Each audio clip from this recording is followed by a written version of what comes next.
살롱드 전부. 그리고 돈 있는 남성들은 점점 자기의 권력을 그렇죠. 네.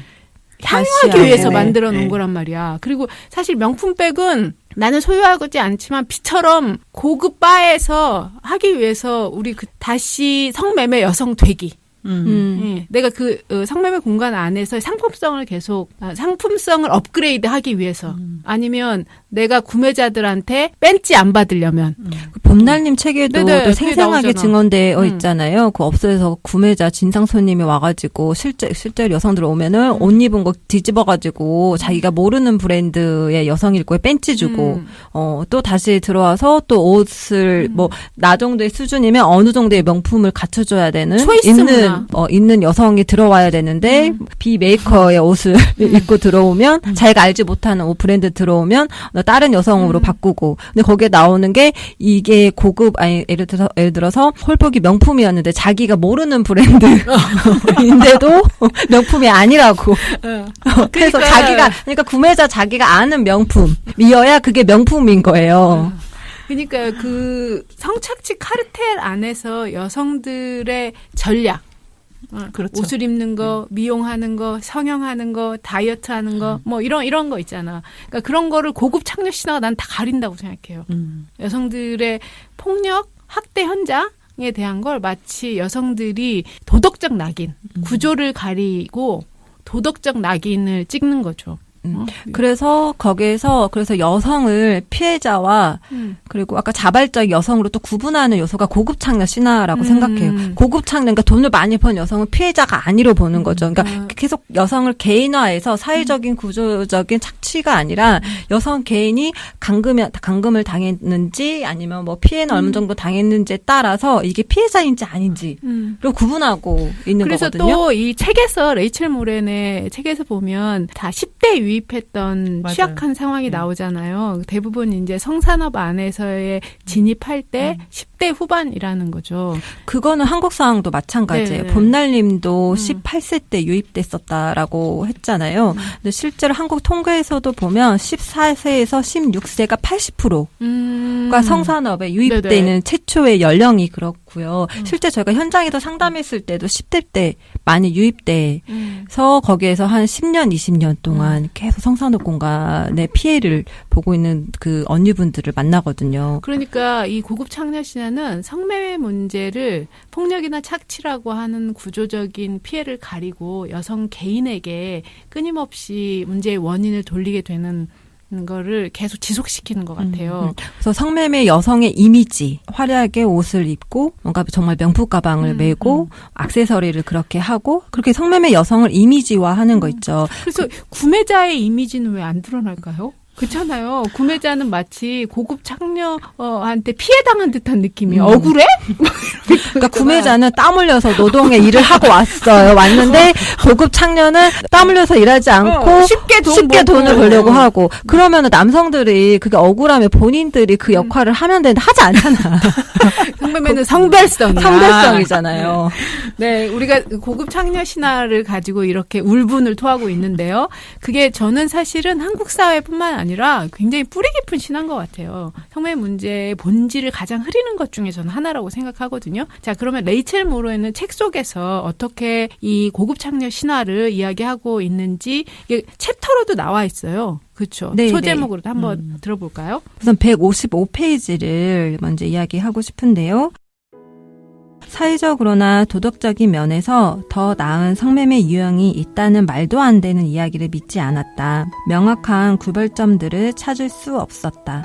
물론 사회는 성매매 중에서도 잘 받아들여질 만한 유형과 그렇지 않은 유형이 있다고 말할 게 뻔하지만 나는 사회 구조와 규범을 익히고 따르도록 양육되지 않았고 그런 개념은 어쨌거나 성매매 내에서는 적용되지 않는다는 사실을 알았다. 어떤 유형이 더 위험하고 스트레스가 높으며 수익성이 좋은지 내가 아는 오직 한 가지 합리적인 방식으로 여러 업종의 성매매들을 견주어 보았다. 경험을 통해서 위험, 스트레스, 그리고 수익에 관한 각각의 장단점을 파악했지만 수모를 걷는다는 점은 공통점이었다. 환경에 따라서가 아니라 구매자들에 따라서 모든 유형에서 다른 수위로 몸을감을 느꼈다. 레이첼 모렌이 말하는 것처럼 수익이 많다고 해서 그 수모와 수치심과 모멸감이 감소되거나 사라지는 건 아니라는 네, 성매매 거죠. 본질이잖아요. 그래서 레이첼 모렌이 길거리에서 성매매 피해를 당하나 학대를 당하나 호텔에서 당하나 본질은 다르지 않지. 이어서 164페이지에 보면 또 이렇게 얘기를 하고 있어요. 성매매를 화려하게 묘사하는 사람들은 되게 비싼 호텔 로비를 배경으로 성매매 여성을 상상한다. 저희 한국에서도 마찬가지죠. 네. 그러니까 맨날 강남 룸사롱 강남 룸사롱이 나오잖아요. 성매매 여성을 상상한다. 최신 유행한 유명 상표옷, 하이힐을 신고 선명한 빨간 립스틱으로 돋보이는 외모를 한 채 별 5개짜리 호텔을 출입하는 모습을 떠올린다. 나는 최신 유형의 유명 브랜드 옷과 하이힐을 신은 모습으로 여러 색상의 립스틱을 바르고 셀 수도 없이 많은 호텔을 드나들었다. 하지만 그 어느 것도 내 가슴이나 마음이 겪고 있던 걸 달라지게 하거나 신체적 경험에 어떠한 차이도 만들지 못했다. 아무것도 내 입과 가슴과 질에 실질적인 혜택이 되지 못했다. 일어나고 있는 뒷골목에서 내가 치마를 들어 올리고 있던 때와 똑같았다. 성매매의 본질은 그 환경에 따라 달라지지 않는다. 거친 콘크리트 바닥이 아닌 하얀 린넨에 엉덩이를 비빈다고 성매매가 다른 것으로 변하지 않는다. 저 사실 고백하자면 저에게도 저는 이 부분을 읽을 때 저도 이런 통념이 있었나 봐요. 그러니까 상담하는 과정에서 어떤 건 환경이 좀 낫지 않았나? 저 역시도 성매매의 본질을 망각한 채 이걸 좀 더 이 언니 상황을 좀 나았겠다. 여기는 좀 더 피해가 있었겠다. 라고 저 역시도 이렇게 구별짓고 있었는데 이 부분을 읽고 저도 통념을 조금 깨트리게 됐거든요. 사람들은 구별지어서 뭘 원하는 걸까요? 내가 며칠 전에 어떤 팟캐스트를 들었는데 레이첼 모렌의 얘기를 했는데 한 사람은 책을 읽고 한 사람은 책을 읽지 않았어요. 그런데 네. 이제 자발적 선택이나 동의 문제가 항상 나오잖아. 그래서 저는 이제 구조적 피해의 자발적 선택이란 없다고 생각해요. 그러니까 개인적으로 그건 저의 신념이기도 하고 성매매 자체가 여성에 대한 폭력이고 성매매 자체라는 거를 반대하는 입장에서는 근데 거기서 한 사람이 계속 물고 늘어지는 거야. 남성들이 하는 언술 중에 하나인데 그래도 한 명이라도 선택하지 않았을까요? 뭐 이런 거 있잖아. 단 한 명이라도 돈을 벌지 않았을까요? 뭐 이런 거 있잖아. 마치 그 수많은 가정폭력의 대부분의 여성들이 가정폭력 피해자잖아. 그랬더니 한 명이라도 맞는 남편이 없었을까요? 뭐 이렇게 있잖아. 일반화의 오류라고 막 이런 식으로 생각하는 거 있지. 있겠지. 지금 그리고 그 문제를 얘기하는 게 아니잖아. 그러니까 오히려 더 저는 그 질문에서 성매매 여성들이 얼마나 낙인화되어 있는가를 볼 수 있어요. 저는 그 낙인하려고 네. 그 얘기를 한다고 생각하거든요. 네네네. 그러니까 그럴 만한 대상인 거죠. 그런 질문을 할 만한. 그리고 또 한 가지는 저는 이거는 그 기득권이나 특권을 계속 유지하려고 한다는 생각이 들어요. 원래 본질 자체는 구매를 하지 않겠다가 아니잖아. 네 여성들이 있으니까 구매를 하는 건 당연하다고 생각하는 그런 걸 계속 하게 되는 거거든. 그러니까 강남 템프로에서 일하는 여성이나 선미촌에서 일을 했었던 성매매 여성이나 같이 성매매에 대한 사회적인 구조의 피해는 본질은 달라지지 않는다라고 하는 거. 근데 계속 템프로 여성들을 계속 얘기하거든요. 그리고 그런 거 얘기할 땐 사실은 만약에 그렇다면 성산업 업주를 비교 분석해가지고 해야 되는 거 아니야? 강남의 업주들은 더 돈을 많이 얼마나 버니까. 버나? 이런 걸 얘기해야 되는 거 아니야? 구매자들이 그렇잖아. 돈을 얼마나 쓰나 한 달에. 우리나라처럼 집결지지만 이게 묵인하고 관리되는 그런 시스템에서 공장에서 일하는 일반 구매자들이 가는 것과 강남에서 자기 접대 문화로 가는 그런 갭이 얼만가 이런 걸 계산해야 되는 거 아니야? 그러니까 연봉의 몇 프로를 쓰나? 맞아. 일상적으로 본인의 돈을 쓰나? 법인카드를 쓰나? 한국은 아마 범카가 많을걸요? 그러니까요. 그러니까 그런 이야기. 그래서 그래서 이제 어떻게 성산업의 카르텔이 유착됐는가 그런 구조를 얘기해야 돼. 최근에 그 N번방 10대 애들의 문제를 했을 때 한겨레에서 특집으로 N번방이 불법 도박 사이트랑 연결돼 있고 그게 이제 10대 때부터 애들이 직접적으로 총판? 홍보하고 이런 걸 너무나 자연스럽게 한다 이런 거 하거든. 그거 다 어떻게 보면 그 카르텔이 얼마나 견고한가를 보여주는 거잖아요. 그렇죠. 그런 문제 있죠. 그리고 이제 그게 올해 5월에 막 시끄러웠다면 작년 5월에는 또 버닝썬 어디예요? 사건. 버닝썬 사건. 그건 또 그 클럽에서 어떻게 연결되는지 보여주잖아요. 마약이랑 해가지고 또 그 클럽 안에서 여성들 그래서 성매매 여성을 성매매 여성과 성매매 아닌 비성매매 여성으로 그동안에 구분이 필요 없어. 구분지었던 걸 버닝썬 사건을 보면 그냥 모든 여성을 성매매 자체는 남성들에게 그냥 그냥 성매매 여성 그냥 창녀인 거라고 하는 것이 그 버닝썬 사건에서 그리고 막 저는 그런 잘 거 보여준 있잖아. 것 같아요. 내가 앱을 신청해가지고 하나, 구매자를 구하나, 이런 집결지에서 하나, 다르지 않다라는 거야, 본질 그렇죠. 자체는. 그래서 모든 여성들은 언제든지 성매매 여성으로 사고 파는, 난 성매매라는 자체가 문제라는 생각이 들어요. 매매 자체라고 그래서 하는 게. 버닝썬까지 뭐 성매매 집결지, 성착취, 막 카르텔 이렇게 이야기하기도 하잖아요. 저는 이제 그런 걸 보면서 남성들의 모든 상황과 구매력과 경제력과 뭐 성별과 이런 게 따라서 모든 성매매 업소가 여성들을 분류되어 착취할 수 있도록 등급화 분류되어 있다. 그래서 남성은 여성을 초이스만 하면 되겠지. 그냥 초이스만 하냐 모든 여성의 연령대를 다 초이스할 수 있게끔 그래서 내가 돈이 많으나 적으나 남성의 계급에 맞는. 계급에 맞게 모든 성매매 업소가 그렇게 세팅되어 그래서 있는 거죠. 이 남성 중심의 기득권, 성별 권력을 가지고 계속 성구매를 하려고 고급 창녀 신화를 계속 만드는 거야. 그래서 이걸 억울해하는 사람이 강남 룸사롱 못 가는 남성들이니까. 그렇죠. 네. 걔네들 사회를 문제 삼으면 계속 여성들한테 문제 진짜 전략을 잘 썼어요. 역시 통념의 가장 큰 원인은 성매매를 지속시킨다는 거야. 지속시킨다는 거. 그게 통념의 가장 크니까 아마 효력을 발휘하겠죠. 이게 가장 크게. 그러면서 업소나 그리고 성매매 알선자들이라고 하죠. 그 성착취자인 구매자들에게 면죄부를 주고 오히려 더 억울한 사람. 돈을 쉽게 버는 여성에게 한 1조 원. 그래서 그렇게 이용당한 건가? 이용당하는. 네. 그리고 저는 정말 꼭 얘기하고 싶은데요. 고급 창녀 신화 나오면서 편하게 돈을 번다. 그냥 입을 콱 싶어요. 이런 공개 방송인데. 그래서 사실 진짜 목숨 걸고 여기 사례도 되게 많이 나오잖아요. 대명동 개복동 화재수도 그렇고 언제든지 폭력에 노출되어 있기 때문에 위험에서 목숨이 왔다 갔다 하는 경우가 되게 많잖아요. 봄날의 책에서 나왔던 경우가 생각이 나는데요. 그래서 직접 봄날에 있던 거를 체크를 한번 했는데요. 저희가 그때는 낭독을 하지 않았었는데 길 하나 벼랑 끝에서 봄날이 성매매 공간 안에서 일어나는 폭력과 착취에 대한 이야기입니다. 장미님이 읽어주시겠어요?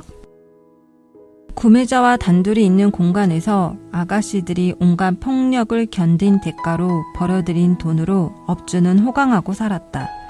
자식은 해외 연수나 유학을 보냈고 의사 사위에게 돈을 들여 딸을 시집 보냈다. 돈이 없는 것. 가난한 부모 밑에서 태어난 것이 그렇게 서러울 수가 없었다. 업주는 갈 곳이라고는 업소밖에 없는 나의 인생을 앗아간 사람들이다. 특정 업종의 업주가 더 악랄하고 나쁜 게 아니었다.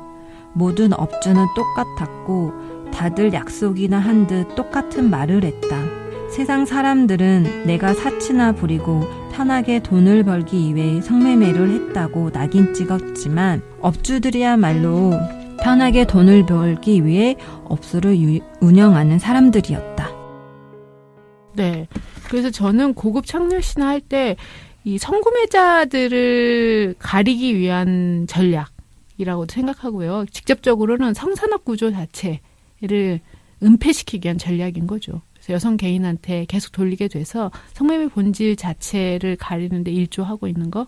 그래서 끊임없이 여성들에게 낙인 찍히는 것 같아요. 그래서 레이첼 모렌 책에 보면 내가 성매매 여성이라고 나설 수 없는 문제. 그래서 재갈이 물려있는데 한쪽은 성매매 여성이 그리고 한쪽은 사회가 물려있다고 얘기를 하거든요. 그러니까 그런 면에서 아마 실질적으로 드러나는 게 이걸 통해서 많이 드러나는 것 같아요.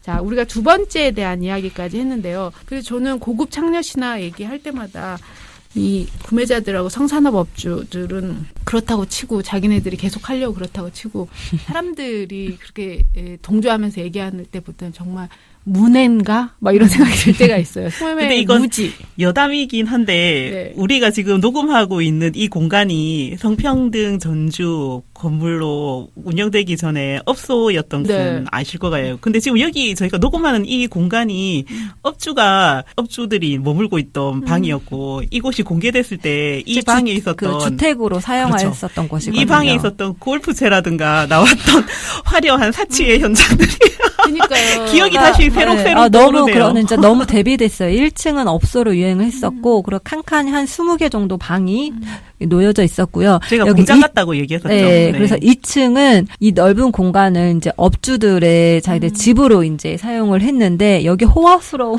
이 방이 하필이면 딱 그 방이다. 네, 그래서 실고급 창녀 신화는 앞에 성매매 문제가 여성에 대한 폭력이고 범죄라는 걸 가리기 있는데 많이 쓰는 표현인 것 같아요. 돈이 있어서 쓰는 구매자라는 것도 가리고 돈을 많이 버는 업주나 포주도 가리게 되고 그래서 성산업의 인을 가능하게 하는 문화 남성 중심의 문화도 다 가리게 하고 모든 걸 도덕적인 낙인으로 여성에게 돌리게 되는 거죠.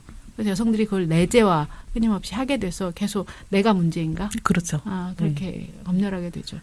레이첼 모렌 책에 보면 성매매에 잠식됐다는 표현이 나와요. 맞아요. 그렇게 해서 성매매 공간을 벗어나서도 그거 1차 드는 건 그거 외에 난 다른 걸로 먹고 살 수 없다라는 생각이 드는 거고 그게 몸에 모든 걸 배어 있었을 때 그렇거든요. 내가 그렇게 학대당했던 경험 그렇게 인간 이하의 취급을 받지 않아서 가장 피해가 되는 건 나라는 사람을 내 스스로가 비난한다는 거죠.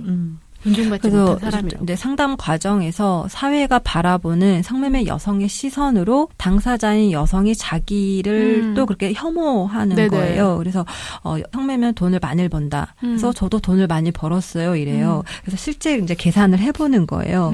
뭐 비용이 얼마였고 그래서 자기가 한 달에 뭐 1,000 얼마를 찍었다고 이렇게 했는데 계산하는데 돈이 빚만 남은 거예요. 백은 없고 빚만. 빚만 남았어요. 그래서 분명히 제가 돈을 많이 벌었는데요. 하고 계산을 정말 일일이 다 해보면 정말 빚만 남아있는 게 지금 성매매 현실이거든요. 여성들에게. 그러니까 성매매 업소에서는 다양한 장치가 있어요. 착취하는 다양한 장치들이 있는데 예, 그중에 이제 이 뭐 선비촌을 예를 들으면 업주들은 정말 어떻게 이렇게 손 안 대고 코를 풀 수 있는지 여성의 몸만 있으면 다 지금 성매매 업소가 여성의 몸만 있으면 돈을 버는 구조인 거잖아요. 그러니까 여성이 있으면 손님은 온다라고 하는 게 있잖아요. 그래서 여성이 업소에 있을 때 방어들 때 방세부터 그리고 영업을 하기 위해서 필요한 뭐 콘돔부터 젤 심지어는 구매자들에게 주는 서비스 음료수부터 정수기 물부터 그런 거 다 여성들의 비용을 다 감당을 하거든요. 네, 그래서 이 아일랜드 사례에서 잘 안 나와 있는데 봄날님의 책에서는 이제 한국적인 상황이 제일 나오잖아요. 그래서 뭐 예를 들어서 팬티까지 막 준비해야 되고 네. 시장 가가지고 양말과 양말 팬티. 뭐 이런 네네. 거 보면 아니면은 이런 그 손님 오면 하룻밤을 끊으면 다음 날 아침밥을 이렇게 그 차려줘야 되거나 아니면 시켜야 되거나 그 속옷과 양말을 빨아주는 서비스까지 하게 했었던 곳도 있었어요. 그러니까 그게 불가능하다는 거죠. 저희가 자연스럽게 세 번째 통념으로 가게 되는데요. 성노동. 에 대한 통념이에요. 성매매 본질을 은폐시키는 성노동인 거죠. 그 범죄라든가 폭력이라든가 착취라고 하는 거를 생각하지 않고 노동이라고 생각해서 마치 지금 현장에 있는 여성들에게 도움이 되는 듯한 인권을 보호하는 듯한 이야기로 가장 많이 쓰는 통념입니다. 가장 많이 이 성노동 플러스 제일 많이 나오는 말이 성적 자기결정권? 잘 갖다 붙이는. 네. 아니지 이렇게 잘 사람들이. 갖다 붙이는. 자, 그러면 우선 레이첼 모렌의 이야기를 한번 들어보고 레이첼 모렌이 이 관련해서 인터뷰했던 글도 있고 한데요. 네. 세 번째 이야기 자연스럽게 성노동이라는 통념으로 가려고 합니다. 성노동은 성매매의 본질인 여성에 대한 폭력이나 착취의 진실을 은폐하고 성매매를 지속시키는 대표적인 통념인데요. 여기 성노동과 성적 자기결정권이라는 이야기에서 가장 많이 인용되고 있습니다. 상담 사례에서 저번에 장미님이 저한테 그런 얘기 했거든요. 네. 성매매 경험 당사자들은 이렇게 얘기한다고 했었어요. 성적 자기 결정 때문이 아니라 생계 때문에 이랬다. 네. 이거는 레이첼 모렌도 책에 이렇게 기록을 해놓았거든요. 성적 자기 결정권 때문에 일한 사람은 자기가 한 명도 만나지 못했다. 생계 때문에 일했고 실제 이제 현장에서도 성적 자기 결정권 때문에 일했다고 한 분은 전 한 번도 만나지 못했어요. 결코 없습니다. 다 정말 생계 때문에 하루하루 견뎌야 되기 때문에 참고 있었다라고 얘기하지. 그래서 성매매는 성적 자기 결정권의 문제가 아니라 성별에 대한 권력, 성차별, 불평등한 구조, 불평등한 여성 노동시장의 구조 때문에 불평등한 성적 교환 없이는 이루어지지 없죠. 여성들이 이루어지지 없잖아요. 그런 현실인데 그래서 생존을 위해서 원치 않는 거를 자발적인 선택이라고 말할 수 있는가? 이런 걸 또 이거 10대한테도 적용돼요. 그러니까요. 네. 그래서 저는 이제 한국 사회가 성폭력이나 성매매를 할 때 이번에 의제강간이 16세에서 네. 올려가긴 했지만 네. 그때 나왔던 것 중에 자기를 꼬셨다 그런 얘기 많이 하잖아요. 피해자가 유혹했다. 심지어 10대들 성인처럼 보였다. 성인처럼 말도 안 되는 담론이야. 진짜 그래서 정말 이럴 수가 있는가? 그때도 나오는 성적 자기 결정권. 좋아서 합의한 것이다. 그래서 10대들의 성적 자기 결정권이라고 얘기를 하죠. 네, 진짜 어이가 없습니다. 그래서 폭력을 견디는 것, 10대들이 가는 거, 여성들이 폭력을 견디는 것이 생계를 위한 경제적 자원에 접근할 수 있는 길. 만약에 그게 유일한 길이라면 그걸 우리는 동의, 선택이라고 말할 수 있겠는가. 그래서 생존을 위해서 내가 참는 것이 그것을 자발적으로 해석해서는 안 된다는 거죠. 그래서 그것은 선택도 자발도 아니라 그냥 참는 거예요. 내 오늘 하루를 견디고 살아야 하기 때문에. 근데 이걸 가지고서 그냥 계속 성매매 현장에 머무는 거에 대해서 그러니까 그 성착취 현장에서 벗어나지 못하는 것이 왜 그런가 그 구조를 보지 않고 네. 근데 이거를 자발적으로 있는 것이다라고 해석하는 것을 성적 자기 결정권이나 아니면 노동으로 해야 된다. 이 여성들을 위해서라고 하는 것 자체가 어떻게 보면 여성들을 더 그 공간에서 빠져나오지 못하게. 그러면 가난하면 계속 그 공간에 있어야 되는 게 아니잖아요. 자기 결정권이 통념되겠어요.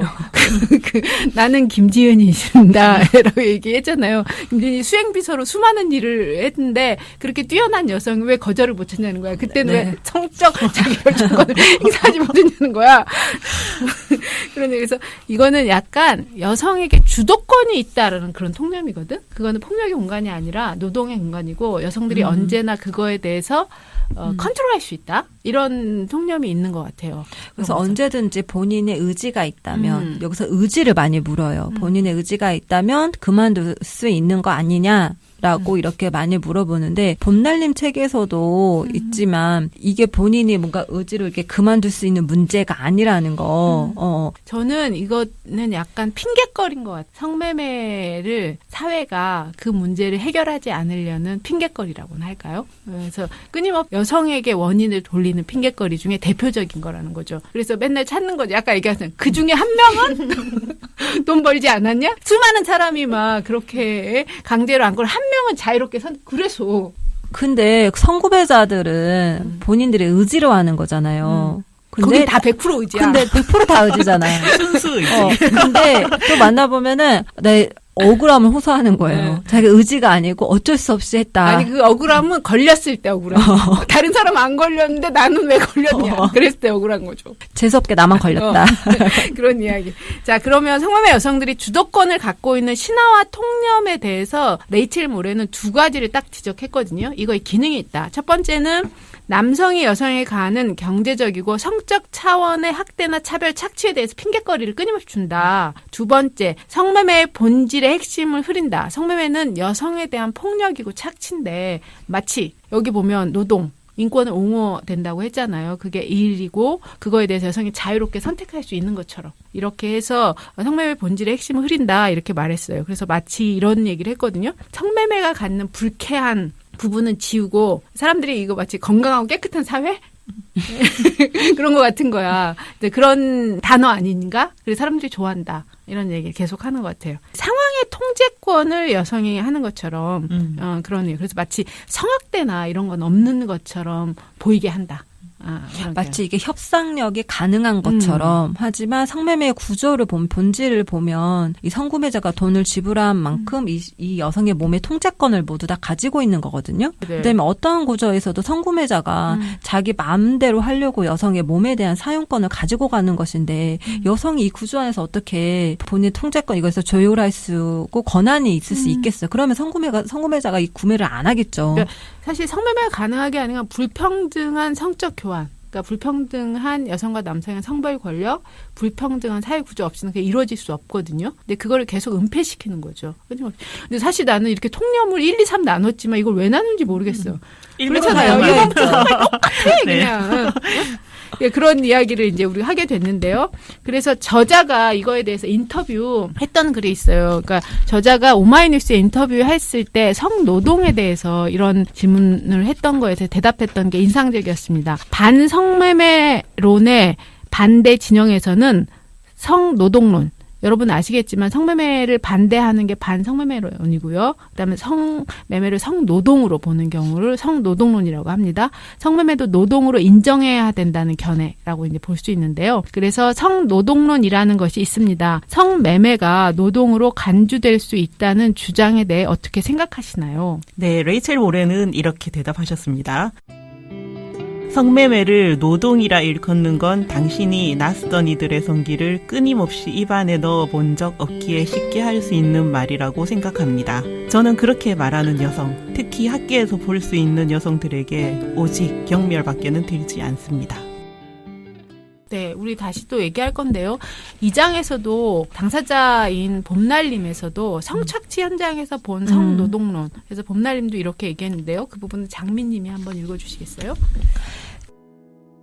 탈성매매 이후 업소를 전전하던 20년 동안 한 번도 들어보지 못했던 성노동론과 마주할 때가 있었다. 팔려가는 공포를 느껴보지 않았기 때문에 할 수 있는 이론에만 매몰된 말이라고 생각했다. 여성을 소비하는 것은 너무나 자연스러운 뿌리 깊고 공고한 구조에서 노동이라는 개념을 성매매 현장의 현실에 적용하는 데에는 큰 무리가 있다. 성매매 여성들이 주체적으로 살아갈 수 있게끔 하려면 많은 여성들이 성매매에 유입되고 재유입되게 만드는 근본적인 문제부터 해결되어야 하지 않을까?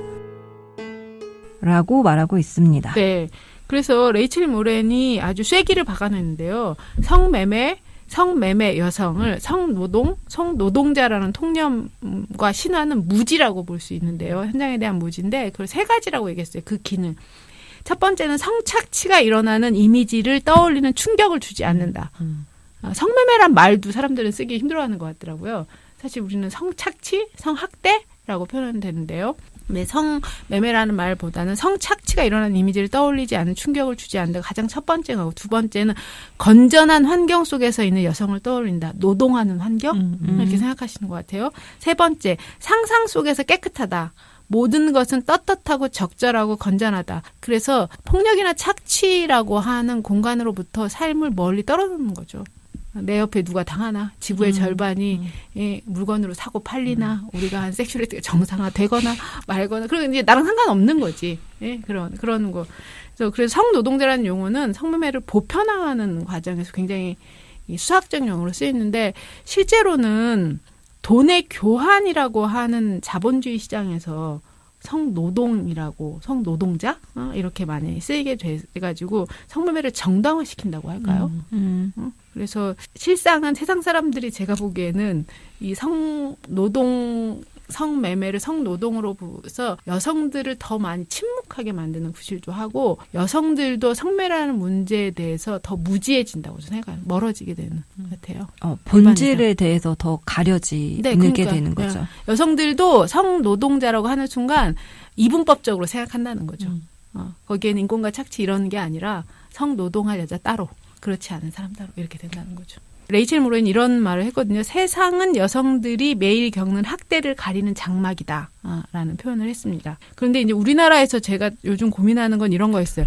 지식인들은 왜 그런데 이렇게 관념적인데 여기 레이첼 모론 저자는 경멸받게 되지 않습니다. 그랬잖아요. 그런데 왜 성노동과 합법화를 그렇게 옹호할까요? 우리가 말하는 지식인, 진보인이라고 했었을 때 대표되는 건 남성들의 집단이거든요. 네. 그렇기 때문에 남성들의 집단에 의해서 있는 성매매이기 때문에 성매매 구조가 형성되어 있기 때문에 그들도 여성 문제, 페미니즘에 있어서는 결코 진보적이지 않아요. 오히려 더 본인들로 이 남성적인 특권에 대해서는 영위하고 싶어 하는 거죠. 그래서 오히려 더 누리고 싶어 하는 거죠. 그런데 페미니스트들 중에서 성노동이라는 말을 쓰는 건 왜 그럴까? 옹호할까지는 아니지만 나는 이런 말을 하잖아요. 반대하진 않는다? 뭐 이런 거. 사실은 그 사회적인 통념이나 낙인에 반대하는 입장에서 그런 용어를 굳이 갖다가 사용하는 건 아닐까라는 생각은 들어요. 왜냐하면 우리가 여성들조차도 사실은 그 주변이 가지고 있는 그런 낙인에 스스로 침몰되는 그런 경험들을 많이 옆에서 체험을 하잖아요. 그러면 그걸 보고 있는 어쨌든 페미니스트로서 활동가로서 그런 모습들을 본다면 사실은 거기에서 조금은 그런 통념들로부터 자유롭고 싶다는 그런 발상이 아닐까라는 생각은 드는 것 같아요. 전북 살롱드 전북 전북